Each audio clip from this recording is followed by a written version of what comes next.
Turn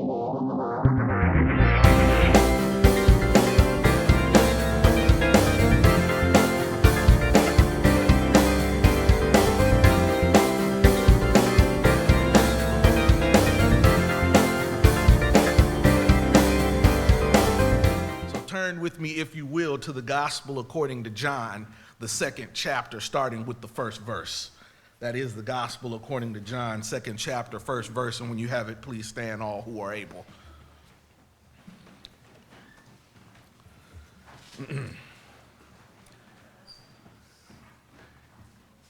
Hear ye the word of the Lord. On the 3rd day, a wedding took place at Cana in Galilee. Jesus' mother was there, and Jesus and his disciples had also been invited to the wedding. When the wine was gone, Jesus' mother said to him, "They have no more wine." "Woman, why do you involve me?" Jesus replied. "My hour has not yet come." His mother said to the servants, "Do whatever he tells you." Nearby stood 6 stone water jars, the kind used by the Jews for ceremonial washing, each holding from 20 to 30 gallons. Jesus said to the servants, "Fill the jar with water." So they filled them to the brim. Then he told them, "You draw some out and take it to the master of the banquet." They did so, and the master of the banquet tasted the water that had been turned into wine. He did not realize where it had come from, though the servants who had drawn the water knew. Then he called the bridegroom aside and said, "Everyone brings out the choice wine first, then the cheaper wine after the guests have had too much to drink. But you have saved the best until now." What Jesus did there in Cana of Galilee was the first of the signs through which he revealed his glory, and his disciples believed in him. God's word for God's people, and God's people said amen. Amen. Amen. I want to talk a little bit today about motherly motivation and miracles. Motherly motivation and miracles. There is no motivation like that of a mother. You can talk about a lot of things, but when you talk about somebody's mom, it's time for fighting. You don't talk about people's moms. Everybody's mom is a saint. And no one can motivate you like a mother. Your mothers, your grandmothers, your mother figures, they motivate you because they are caring about you and are vested in the best for you. They have a vested interest in you. I have been the product of some motherly motivation. My mother motivated me to know that I am not allowed to miss school, even if I was sick. I recall one morning getting sick in the bathroom, and a knock on the door, and a wet rag came through and some mouthwash came through, and she said, "Wipe your face off, wash your mouth, I'll make the bus wait, but you are going to school." My mother motivated me to succeed academically. I love to play video games. But if my report card was not up to par, my Sega Genesis spent time in the closet along with my television instead of in my bedroom. Motivation to excel academically. Motivation to excel athletically. My mother was more involved with me than the coaches were. My mother would come to track practice and see what the coaches were doing for track practice and say, basically, they don't know what they're doing. Let me get out here. I went to school on a track scholarship. Let me show them how this is done. And so my mother would be at track practice showing me how to come out the blocks properly for the 100-meter dash, and showing all of the girls' track team as well, to the point that when she wasn't there, I was real popular amongst the girls' track teams. They'd be like, "Johnny, where is your mama?" Now, I wasn't a super 5-star blue chip recruit, but I was okay. I ran track in varsity from sophomore year to senior year, so I lettered 3 years in varsity track, and I lettered 2 years in football. I had a kick return record for the longest kick return until Courtney Roby broke it later. I wasn't superstar, but I was all right. But I still could not beat my mom in a race. Here I am running 10-second hundreds, and my mom is still beating me, to the point that when I finally beat her my senior year of summer, because my mother was motivating me, saying I hadn't been working out this summer enough and that I was going to be slacking this year. When I finally beat her, I came back to the track team and I told them, I beat my mama in a race. Johnny, you don't have to lie to us to be friends. To this day, there are people that still don't believe I beat my mother. I did. It happened. It happened at Riviera Street in the driveway. I promise it did. I promise it did. But the mother motivates you. A grandmother motivates you as well. I will never go past Miss McGee's driveway ever again because of the one time my grandmother got the switch. See, in Freeport, Illinois, where we used to live, my grandmother lived at 54 South Hancock Street, and Miss McGee lived at like 52 South Hancock Street. If you stepped out the house, it was the house on the left. I could not go past her driveway. Now, I could go down the other side as far as I wanted because I had a bunch of cousins and aunts and uncles, and all of our relatives lived up and down the street that block, so I could go as far as I wanted down that block. I'm pretty much related to almost everybody black in Freeport, Illinois, but that's another sermon for another Sunday. I could go as far as I wanted down that street, but I couldn't go past the other street, past the next door neighbor. I decided I wanted to do that. And I not only went past Miss McGee's driveway, I went all the way up to the street, turned the corner, went down to the corner store, got me some candy, and came on back, only to see my grandmother's car coming down the street at the same time. Grandma is quick to tell everybody she's only given me one whooping in her entire life for going past Miss McGee's driveway. There's motherly motivation. Motherly motivation pushes you to do your best. Motherly motivation pushes you not to do wrong. Motherly motivation is always there. And there's some motherly motivation in the gospel according to John, because it's this motherly motivation that causes Jesus to perform his first sign. I've said before that in the gospel according to John, they don't call them miracles, they call them signs, but it's the same thing. But they call them signs in John for a purpose. They call them signs in John because it's to point you in the right direction like a sign does. So we have this miracle, this motherly motivation that's going on. And in the life of Jesus, Jesus goes in a bit of a circular path back and forth to city in these areas. And so in this circular path, he's going from Galilee to Jerusalem, and then again back, and it goes through Samaria. And he's invited to a wedding. And in this wedding, we have these signs or these miracles that are performed. And in the gospel according to John, there are certain patterns to how these miracles or these signs are performed. There's a setting, then there's preparation for the miracle or instructions that are to be followed. Then there's the miracle, and then there's the conclusion, everything that happens after the miracle when people get a better understanding. So anytime you want God to move in your life for a miracle, if you follow the formula to the gospel according to John, there has to be the right setting.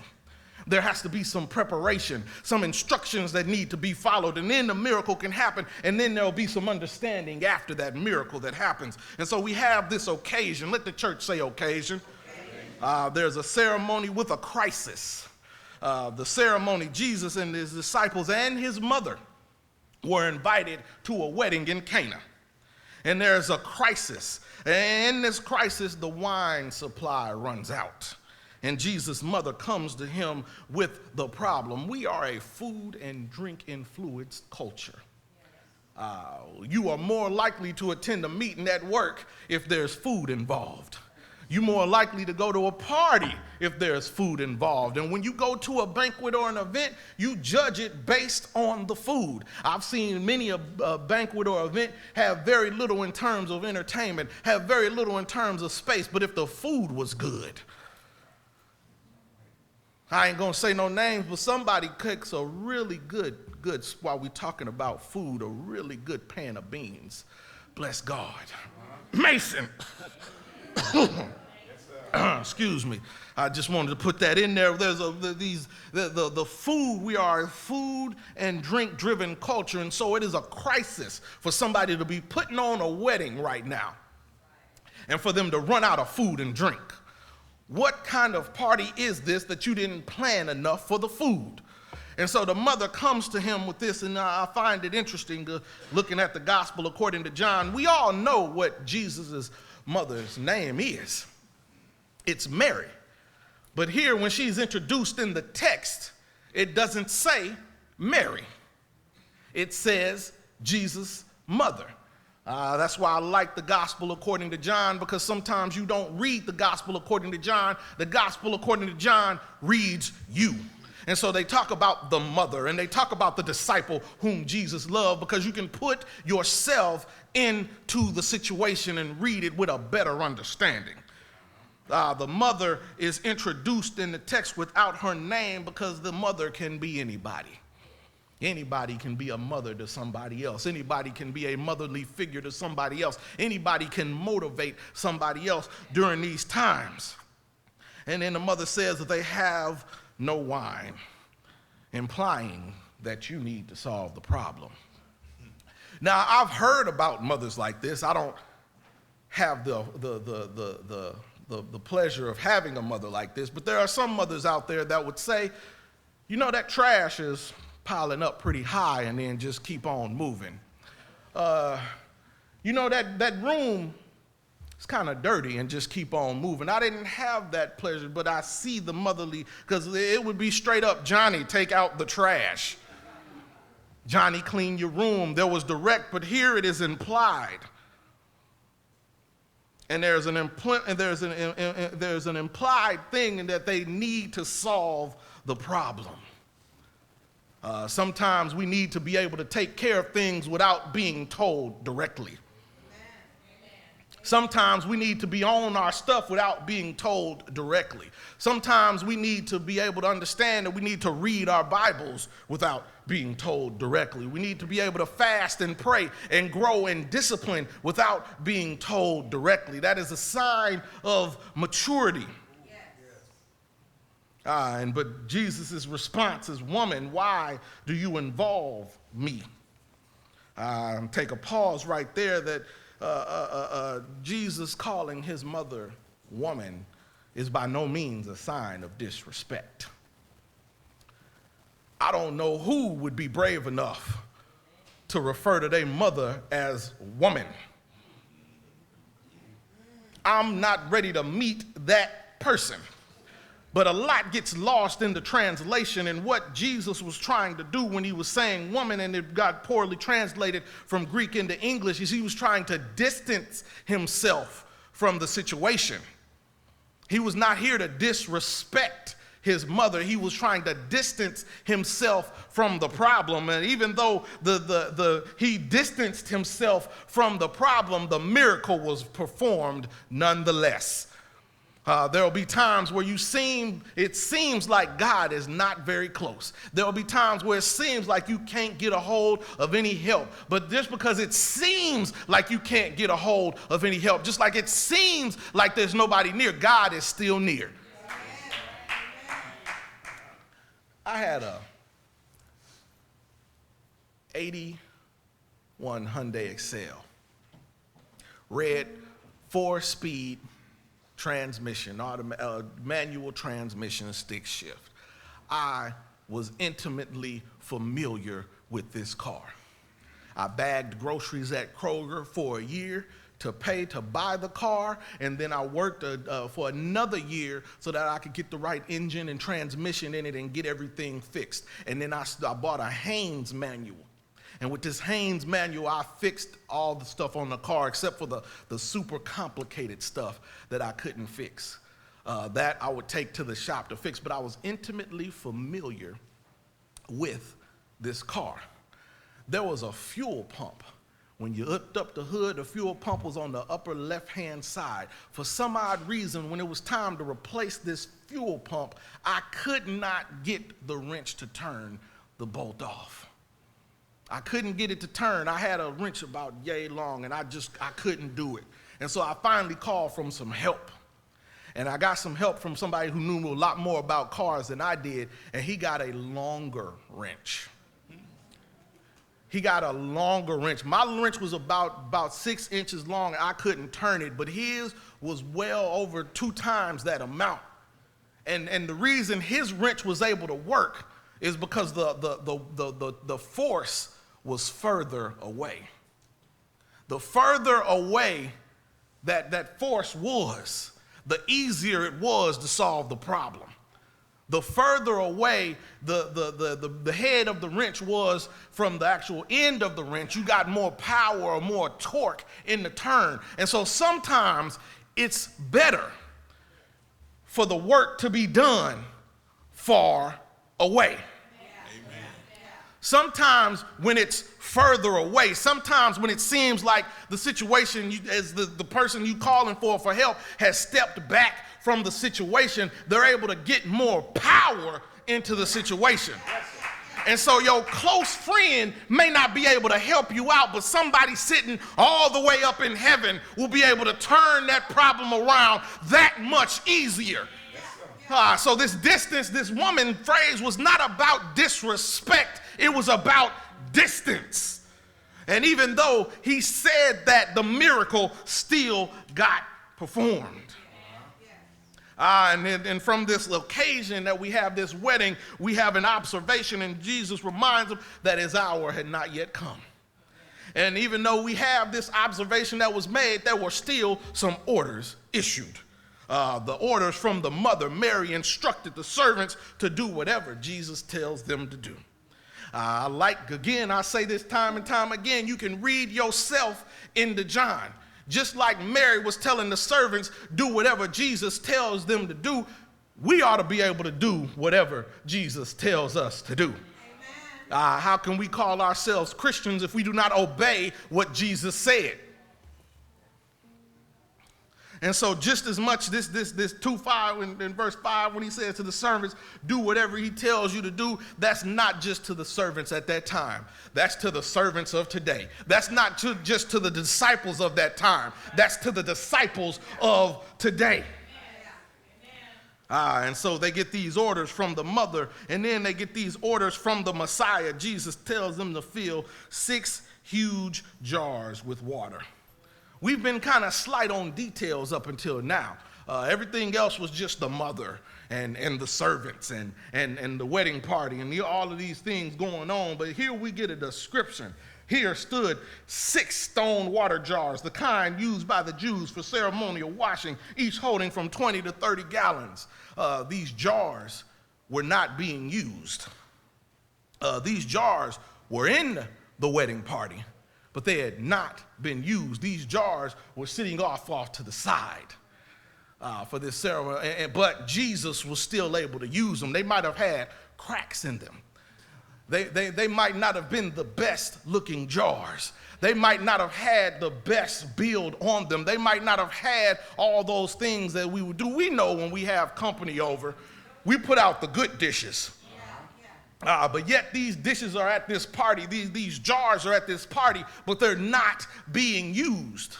But Jesus still put some use to them. It didn't matter if they were a cracked pot. It didn't matter if they were too small. It didn't matter if they didn't have the right design on them. It didn't matter if they were not a part of the right matching set. Jesus still used them. Just like it doesn't matter where you came from, what kind of education you have or don't have, what money you have or don't have, what family you have or don't have, what kind of things go around. It don't matter. God can still use you. And so we have these orders, and the only response to the orders is obedience. Let the church say obedience. Obedience, yes, he did it, and then he told them in verse 8, it says, now draw some water out and take it to the master of the banquet, and they did so.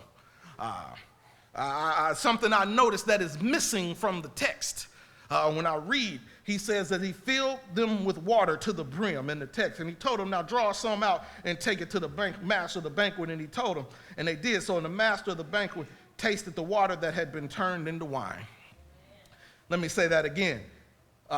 Jesus said to the servants, fill the jars with water. So they filled them to the brim. Then he told them, now draw some of it out and take it to the master of the banquet. They did so. And the master of the banquet tasted the water that had been turned into wine. What's missing from the text? When the water got turned into wine. We get great detail up until the miracle. But then when the actual miracle is being performed, we don't see that. We just see the results. When God is moving in our lives, sometimes it's not for us to see exactly how it happens. Sometimes it's not for us to be able to figure out how it was done. If we were able to figure it out on ourselves, we might not need God for that work. But yet and still, we don't see how it happened, but we know it happened. Let me make it plain. You may have walked into the car dealership and put your information down and you don't understand how it happened. That loan officer said, I don't normally do this. I don't know why I'm doing this, but I'm going to approve you for it. You might try to apply for a house and these kind of things happen. I don't know how this happened. I don't know how this happened, but I'm going to let you buy this house. I'm going to let you lease this house. You don't know how it happened, but the miracle still can be performed. You might be standing in front of the judge, ready to go to jail, but the judge says there's something about you. I don't know how this is going to happen, but I'm going to let you go and I'll not see you again. You might be sick in the hospital and the doctor says, I don't know what happened, but you are healed. You are not supposed to know some of the times how the miracle is being performed, but you can reap the benefits. And so we have this time, and sometimes, and knowing that the miracle is being performed should not exclude you. If you don't know exactly how it's supposed to happen, that should not exclude you from obedience, and that should not take down your faith. You know that God's going to do it. You don't know how, but you know that God's going to do it. You don't know when, but you know that God's going to fix it. You don't know how. But sometimes those things move. That is why it's a miracle, because we are not able to explain it. And so we have this obedience, and after the obedience, we have the opinion. Those at the wedding testify that this is the best wine they have ever had. And in those weddings, those weddings, when you have them at that time, just like we have certain things that we are expected of in the wedding, you know, traditionally, in modern day weddings, the man is supposed to propose to the woman. And in traditional weddings, the bride, the groom rather, family pays for the rehearsal dinner, and usually in these weddings, the bride's family supports the wedding. You know, you have these traditions that are done. Certain people are expected to do certain things, just like that in the wedding. During those times, the groom was supposed to provide the wine for the wedding party. And so you have this groom, this groom providing the wine. The groom is supposed to provide the wine, but here we have another groom providing the wine. Jesus is the groom providing this work for his bride, and his bride is the church. Jesus is the bridegroom of this church, and so when we the master of the ceremony is talking to one bridegroom, but it's for another, what another bridegroom did, saved the best for last. Took some things that may not have been used, took some stuff that was tossed off to the side, took some stuff that may have been destined to be thrown away, but used it for a more noble and glorious purpose. Used it and made it the best that it could possibly be. And so we have this opinion, and this is not a rejection of the old. People sometimes take this as a rejection of the old and bringing in the new. It's not a rejection of the old and bringing in the new. It's a rejection of not being used and being put to use. God is ready to put us all to use. We just have to be ready to answer the call. We just have to be ready to be obedient and do what he says, just like the servants did when Jesus told them to do it. And so because of that, we have an outcome. And that outcome is that Jesus' glory is revealed, and the disciples believed in him. Jesus' glory is revealed, and the disciples believed in him. This is the beginning of Jesus' ministry. We have the disciples have just started to follow him around, but they're not necessarily sold on everything that's going on. They've started, this particularly happens right after 143, John chapter 1, verse 43, where Philip and Nathanael are following him. And they're called to follow him. And so these people are starting to understand that maybe I hitched my car to the right train. And so they understand that, and this miracle demonstrates Jesus' glory, and it causes the disciples to put their faith in him. And the mother of Jesus serves as the bookend for Jesus' ministry. The mother serves as the bookend for Jesus' ministry. You have Mary, the mother of Jesus. Here she is in John 2. After his very first miracle, this is what kicks off his ministry. This is what gets what he's about to do started. And Mary is there. And so just like Mary is in John chapter 2, Mary is also in John chapter 19, right around verses 25 through 27, where it says, "Now there stood by the cross of Jesus his mother, and his mother's sister, Mary, the wife of Clopas, and Mary Magdalene. And when Jesus therefore saw his mother and the disciple whom he loved standing by, he said to his mother, 'Woman, behold your son.' Then he said to the disciple, 'Behold your mother.' And that hour the disciple took her into his own home." When Jesus was talking about my hour had not yet come, he was talking about what was supposed to happen, not in John 2, but in John chapter 19. When he was talking about my hour had not yet come, he knew his hour was coming where he was going to be on that cross at Calvary, a.k.a. Golgotha, a.k.a. the place of the skull. He knew that when his ministry was going to get started, he saw the end in mind, and his motherly motivation was kicking that off. So there it was. There is the mother here at the motivation for the beginning of the ministry and for the magnification of his ministry when he was on the cross. The mother was there from the start to the finish. The mother was there from the beginning to the end. The mother was there in Cana and was also there in Calvary. And so she saw the work that was done in her son when he died and rose again from the dead. She was the bookend, the start and the finish of the ministry. And it says on the third day in John 2 and 1, they're talking about at that point 3 days after Philip and Nathanael had decided to follow Jesus. But there's also another third day that happened after he died on the cross of Calvary. That third day he rose up with all power in his hand and is now seated at the right hand of the Father. There's the motherly motivation at there, and there's the motherly motivation at the cross, and then there's this maximization of his ministry in the end. In the name of the Father, the Son, and the Holy Spirit, the doors of the church are open, and we invite you to come.